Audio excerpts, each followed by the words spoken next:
साथियों, जो आज सामाजिक परिवर्तन की स्थिति है, आज समाज में जो गैर बराबरी व्याप्त है, ऐसे समय में इस गैर बराबरी को समाप्त करने के लिए अगर सबसे ज्यादा जरूरत है तो मनोहर कांशीराम साहब के मिशन और मूवमेंट की जरूरत आज मेरे साथियों है। मेरे साथियों, मनोहर कांशीराम साहब जब आए, जैसा भी अरविंद मास्टर साहब जिक्र कर रहे थे कि 14 अप्रैल को बाबा साहब डॉक्टर अम्बेडकर की जयंती की छुट्टी लेकर के जब बवाल होता है तो उस दिन हमारे मसीहा मनोहर कांशीराम साहब ने संकल्प लिया कि आज के बाद हिंदुस्तान में मैं अपना कोई घर परिवार नहीं बसाऊंगा, अपने नाम से 1 रुपया नहीं रखूंगा, अपने नाम से 1 इंच जमीन नहीं रखूंगा, बल्कि आज के बाद अपनी पूरी जिंदगी और जवानी इस समाज के नाम लगाने का काम करूंगा। और जब तक समाज इस देश का हुक्मरान नहीं बन जाएगा तब तक चैन से बैठने का काम मैं नहीं करूंगा। इस राम साहब के बारे में हमारे तमाम वक्ता साथियों ने अपने विचारों को रखने का काम किया है। मैं आपके बीच में कोई बहुत लंबी चौड़ी बात नहीं रखूंगा, लेकिन इतना जरूर करना चाहूंगा कि मेरे साथियों, जो आज सामाजिक परिवर्तन की स्थिति है, आज समाज में जो गैर बराबरी व्याप्त है, ऐसे समय में इस गैर बराबरी को समाप्त करने के लिए अगर सबसे ज्यादा जरूरत है तो मनोहर कांशीराम साहब के मिशन और मूवमेंट की जरूरत आज मेरे साथियों है। निश्चित तौर से 15 मार्च 1934 को मनोहर कांशीराम साहब पंजाब प्रांत के रोपड़ जिला ख्वासपुरा में जन्म लेने का काम किया था। और जब मनोहर कांशीराम साहब ने जन्म लिया था तो मेरे साथियों, उस समय इस समाज की हालत बद से बदतर थी। हम इंसान तो थे, लेकिन हमारे साथ व्यवहार जानवरों से भी बदतर होता था। अभी आपके बीच में हमारे साथियों ने जिक्र किया कि एक सामाजिक व्यवस्था के तहत इस समाज को 6743 जातियों में बांटने का काम किया गया था और डिवाइड एंड रूल की पॉलिसी के तहत इस समाज को बांट करके इस समाज को लाचार, बेबस और गुलाम बनाने का काम किया गया था। इस गुलामी की जंजीरों से छुटकारा दिलाने के लिए परम पूज्य बाबा साहब डॉक्टर भीमराव अंबेडकर ने अपने जीते जी 40 वर्षों तक संघर्ष करके समाज को इस देश का हुक्मरान बनाने के लिए, जहां DM, SP, collector, master, doctor, engineer, वकील बनने का अधिकार दिया, वही इस समाज को इस देश का राजा बनाने के लिए 1 वोट देने का अधिकार दिया था। और जब 26 जनवरी 1950 को बाबा साहब डॉक्टर अम्बेडकर का संविधान लागू हुआ था तो मेरी बहादुर माताओं बहनों, बाबा साहब डॉक्टर अम्बेडकर उस दिन खिलखिला करके हंस पड़े थे। लोगों ने सवाल किया था, मीडिया और पत्रकारों ने पूछने का काम किया, विरोधियों ने पूछने का काम किया कि बाबा साहब आप तो हमेशा रोया करते थे, आज आपको क्या मिल गया जो आप इतने प्रसन्न हैं। उस दिन हमारे महामानव बाबा साहब डॉक्टर अम्बेडकर ने ललकारते हुए कहा था कि आज मैंने अपनी लड़ाई को जीत लिया है। लोगों ने कहा, कौन सी लड़ाई आपने जीत लिया? बाबा साहब डॉक्टर अम्बेडकर ने कहा कि मैंने जिस समाज को तूने जानवर बनाने का काम किया था, जिस समाज का सारा हक अधिकार छीन करके इस देश में लाचार, बेबस बनाने का काम किया था, उस समाज के हाथ में भी मैंने वो हथियार दे दिया है कि जिस दिन एक समाज एक मंच पर इकट्ठा होकर के इस हथियार का प्रयोग करेगा, उस दिन हिंदुस्तान का राजा कोई दूसरा नहीं बल्कि झोपड़ी का बेटा इस हिंदुस्तान का राजा होगा।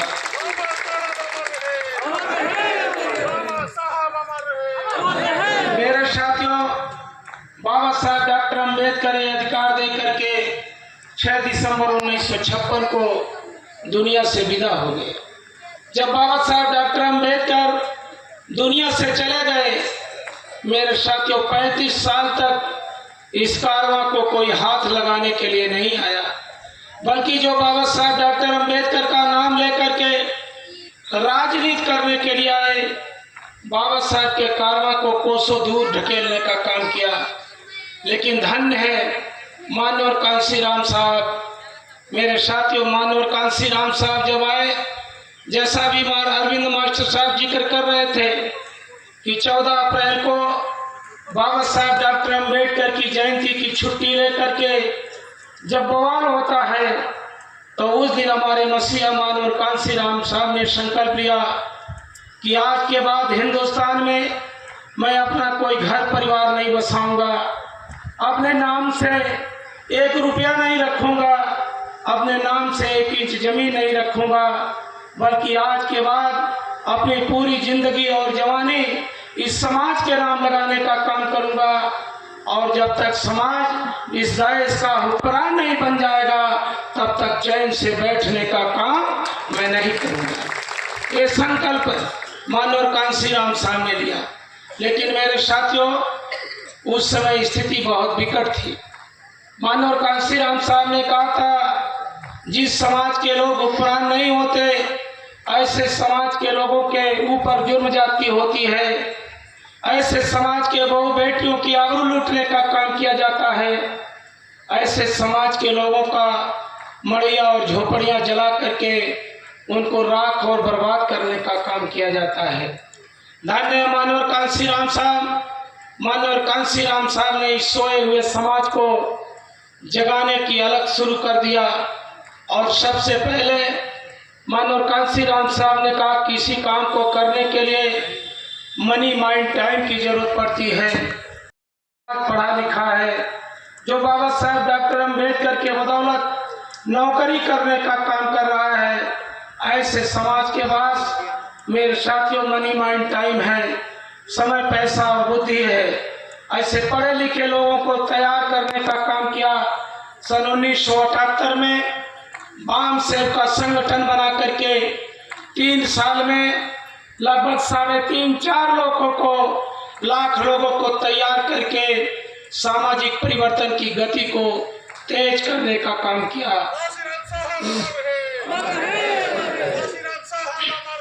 और केवल गति तेज नहीं किया, बल्कि मेरे साथियों, बाम सेव के साथियों ने जब हिंदुस्तान के कोने कोने में समाज को जगाने का काम किया, तो मानवर कांसी राम साहब को लगा कि अब मेरा समाज तैयार हो गया है, तो समाज आगे लड़ाई लड़ सके।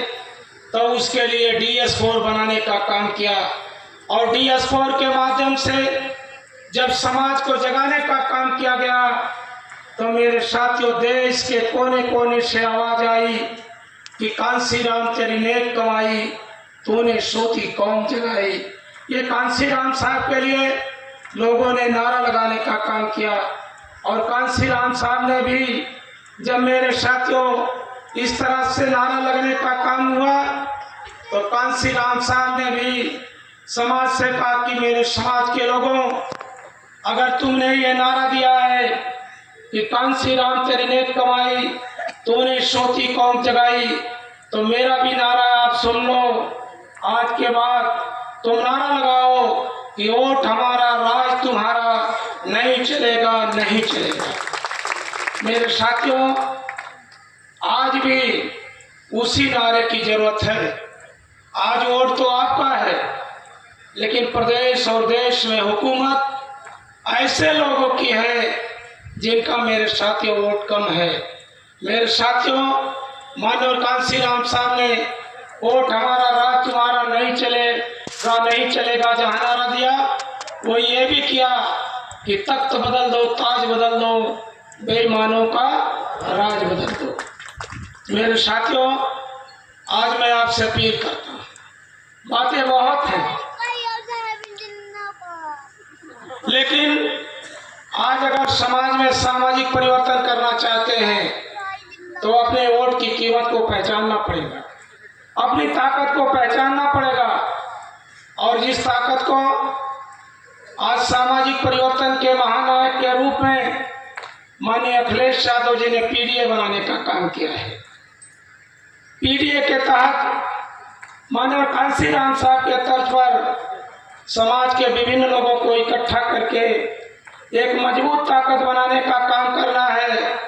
और मुझे मजबूत ताकत के बल पर आने वाले 2027 में उत्तर प्रदेश का मुख्यमंत्री कोई दूसरा नहीं बल्कि अखिलेश यादव जी को बनाने का काम है।